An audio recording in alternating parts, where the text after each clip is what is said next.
Hello friends, welcome back to my channel औरत से माँ बनने का सफ़र। आज का मेरा जो टॉपिक है वो है माय डेली रूटीन डाइट। आज मैं आपके साथ शेयर करूँगी कि मेरे फर्स्ट अल्ट्रासाउंड के बाद सेकेंड डे से मैंने क्या क्या डाइट, कौन सा डेली रूटीन फॉलो किया। वीडियो स्टार्ट करते हैं। फ्रेंड्स, मैं सुबह उठती थी और उठने के बाद सबसे पहले तो हम ब्रश करते हैं। ब्रश करने के बाद मैं सबसे पहले पानी पीती थी। उसके बाद में रात को मैं बादाम भिगा कर सोती थी।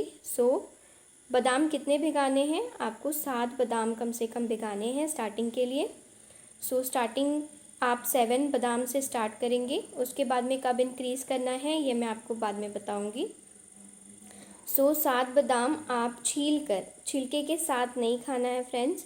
आप बादाम को छील लीजिए और फिर उसको आप खा लीजिए। ये आपके बेबी के ब्रेन डेवलपमेंट के लिए बहुत हेल्पफुल होगा। आपका बेबी बहुत ज़्यादा शार्प माइंडेड होगा, बहुत ज़्यादा इंटेलिजेंट होगा। बादाम के बारे में सभी को बहुत ज़्यादा जानकारी होती है कि बादाम हम बड़े बच्चों को भी देते हैं कि उनका माइंड शार्प हो, इंटेलिजेंट बने बच्चे। अगर आप इस समय से बादाम लेना स्टार्ट करते हैं आपके बेबी का जो माइंड है वो अभी ब्रेन आपके बेबी का डेवलप हो रहा है। उसमें अगर आप स्टार्टिंग से अपने बेबी को बादाम प्रोवाइड करते हैं वो आपके बेबी के ब्रेन डेवलपमेंट के लिए बहुत हेल्पफुल होता है। ओके, बादाम खाने के बाद में कुछ फ्रूट्स अगर आप लेना चाहें, जो फ्रूट्स अलाउड होते हैं प्रेगनेंसी में, वो आप ले सकते हैं। ओके, उसके बाद में मैं लेती थी फ्रेंड्स अनार का जूस। जी हाँ फ्रेंड्स, अनार का जूस। एक अनार आप छील लीजिए, उसके जो दाने हैं आप उसको जूसर में डालकर थोड़ा सा पानी डालकर ग्राइंड कर लीजिए। और अगर टेस्ट आपको चाहिए है कि आपको मीठा चाहिए, अनार आपका उतना मीठा नहीं है बिकॉज हम पानी मिक्स कर रहे हैं उसमें। अगर आपके घर पे जूसर है देन इट्स वेरी बेस्ट कि आप डायरेक्ट पूरे अनार के दानों का जूस निकाल लीजिए जैसे हमें बाहर मार्केट में प्रोवाइड होता है। लेकिन अगर आपके यहाँ जूसर नहीं है कोई बात नहीं, आप मिक्सर ग्राइंडर में भी इसे कर सकते हैं, बट इसमें थोड़ा सा पानी आपको ऐड करना है। तो जब आप पानी ऐड करेंगे तो अनार की जो क्वालिटी है, अनार का जो टेस्ट है वो थोड़ा सा टेस्ट में थोड़ा सा चेंजेस आता है। आप उसमें अगर चाहें तो मैंने जो आपको आयुर्वेदिक शक्कर बताई थी, आप वो शक्कर इसमें ऐड कर लीजिए। और इसमें आपको एक चीज़ और ऐड करनी है, वो है चूना। जी हाँ फ्रेंड्स, जो पान में जो यूज़ होता है चूना, वो आप चूना गेहूं के दाने के बराबर ही आपको लेना है। आप इससे अपने जूस में मिला लीजिए और उसे पी लीजिए। अब इससे आपको बेनिफिट क्या होगा कि मैं आपको बता दूं कि मैंने पूरी प्रेगनेंसी काल में कोई भी केमिकलाइज्ड आयरन का यूज़ नहीं किया, मतलब आयरन की मेडिसिन मैंने नहीं ली। ओके, बिकॉज जो अनार होता है वो आयरन रिच फ्रूट होता है और इसकी वजह से मुझे आयरन की कभी भी कमी नहीं हुई। और मेरे ब्लड का जो परसेंटेज था वो भी बहुत नॉर्मल रहा और जिसकी वजह से मुझे नॉर्मल डिलीवरी हुई। अब ये जो अनार का जूस और चूना है, इसका जो मिक्सचर है ये आपके प्लेसेंटा को बहुत ज़्यादा स्ट्रॉन्ग कर देता है और आपके प्लेसेंटा को बिल्कुल भी कोई तकलीफ़ नहीं आने देता। ओके, और लास्ट में जब आपका डिलीवरी पॉइंट आता है तो वहाँ पर आपका नॉर्मल डिलीवरी ही होगी। ये इसका प्लस पॉइंट होता है। और सेकेंड थिंग, आपको आयरन की गोलियाँ लेने की ज़रूरत नहीं पड़ती। अनार का जूस आप एकदम कंटिन्यू रखिए आपकी डिलीवरी होने तक। उसमें आप गेहूं के दाने के बराबर चूना मिला लीजिए। उसके बाद में फ्रेंड्स, आपका जो रेगुलर डाइट होता है, आप नाश्ता करना चाहिए आप नाश्ता कर सकते हैं। देन खाना आप खाइए।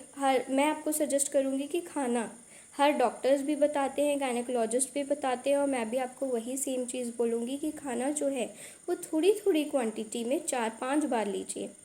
एक साथ अगर आप खाने बैठेंगे तो फ्रेंड्स, इसमें प्रेगनेंसी के टाइम पे आपका जो डाइजेस्टिव सिस्टम होता है वो थोड़ा सा वीक रहता है। वो अगर आप इकट्ठे एक साथ खाना खा लोगे तो वो डाइजेशन में आपको दिक्कत देगा, आपको कॉन्स्टिपेशन हो सकती है, कई सारी तकलीफ़ें हो सकती है। आप थोड़ा थोड़ा खाना 4-5 बार खाइए। अगर आपको रात में भूख लगती है, आप उठ के रात में भी अपने लिए कुछ बना कर रखिए, फ्रूट्स रखिए अपने पास में, टोस्ट वगैरह आप रख सकते हैं अपने साथ में।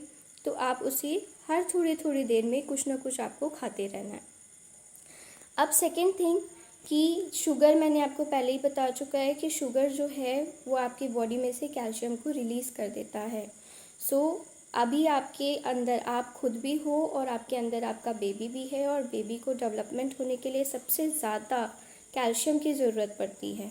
और अगर आप शुगर, जो नॉर्मल शुगर लोग खाते हैं, अगर आप उसी का इस्तेमाल करते रहते हैं तो उससे आपकी बॉडी का जो कैल्शियम है वो निकल जाएगा, और बेबी को तो आपके चाहिए ही है, तो वो आपकी बॉडी से ही लेगा, और उसके बाद में आपके बॉडी में कुछ ना कुछ उसमें प्रॉब्लम्स दिखाई दे सकती हैं, क्योंकि कैल्शियम की डेफिशिएंसी बहुत ज़्यादा नुकसानदायक होती है और काफ़ी सारी प्रॉब्लम्स क्रिएट करती है।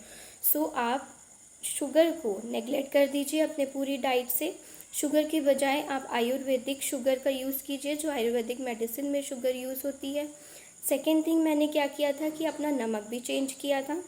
नमक भी आयोडीन युक्त वाला नमक, जो टाटा सॉल्ट आता है, वो भी आप नहीं लेंगे। आप नमक में यूज़ कीजिए सेंधा नमक, ओके। और जो ऑयल है फ्रेंड्स, आप ऑयल में रिफाइंड ऑयल बिल्कुल भी यूज़ ना करें। आप अगर ऑयल यूज़ तो करते ही हैं, सो आप सरसों का तेल यूज़ कर सकते हैं, या फिर जो पतंजलि का फिज़िकली रिफाइंड ऑयल आता है आप उसे यूज़ कीजिए, ओके।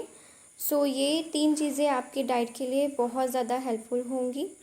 और एक चीज़ मैंने आपको नहीं बताई है कि सुबह सुबह आपको कम से कम आधे घंटे के लिए धूप में बैठना ज़रूरी है। धूप से आपको विटामिन D3 मिलेगा, ओके। और ये D3 किसके लिए यूज़ होगा वो मैं अभी आपको आगे बताऊंगी। जो आयरन और कैल्शियम की गोलियां डॉक्टर लगाते हैं कि आप आयरन और कैल्शियम स्टार्ट कीजिए 3rd मंथ से, सो उसको जो डाइजेस्ट करने के लिए यूज़ होता है वो है, आयरन को डाइजेस्ट करता है विटामिन C, और कैल्शियम को डाइजेस्ट करता है D3, ओके।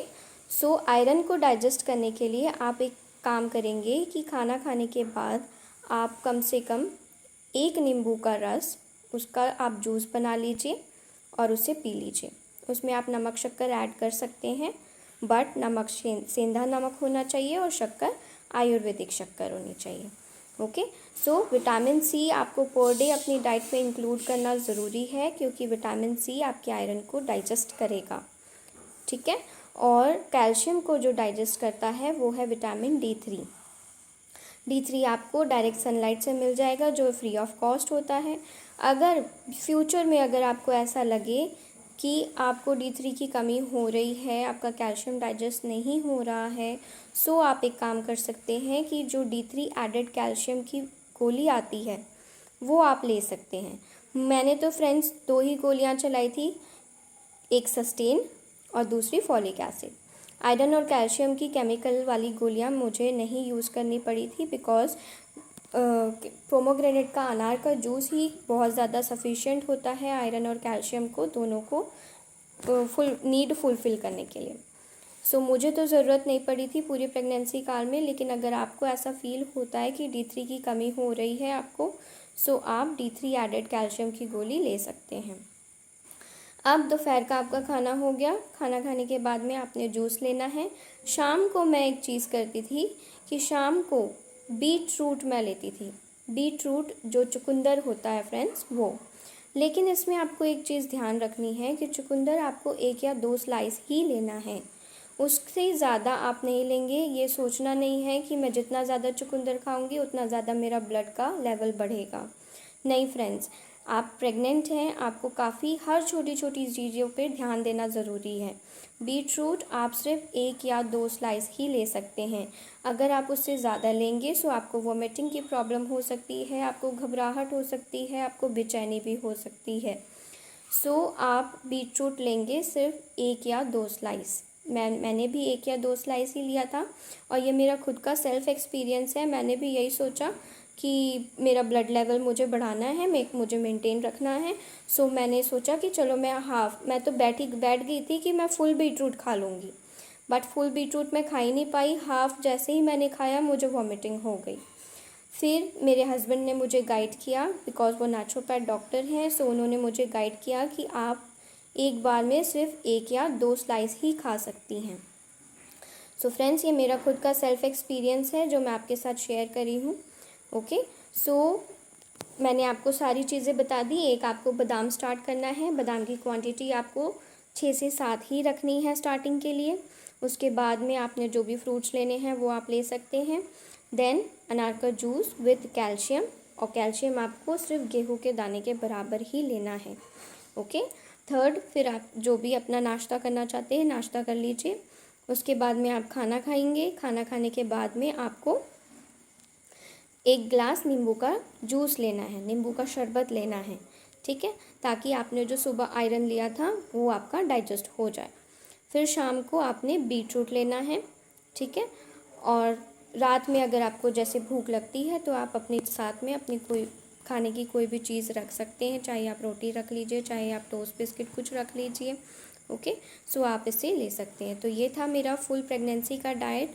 सो जो मैंने आपके साथ आज शेयर कर दिया। अगर ये वीडियो पसंद आए तो वीडियो को लाइक कीजिए, शेयर कीजिए, और मेरे चैनल को सपोर्ट करने के लिए चैनल को सब्सक्राइब कीजिए। Thank you friends.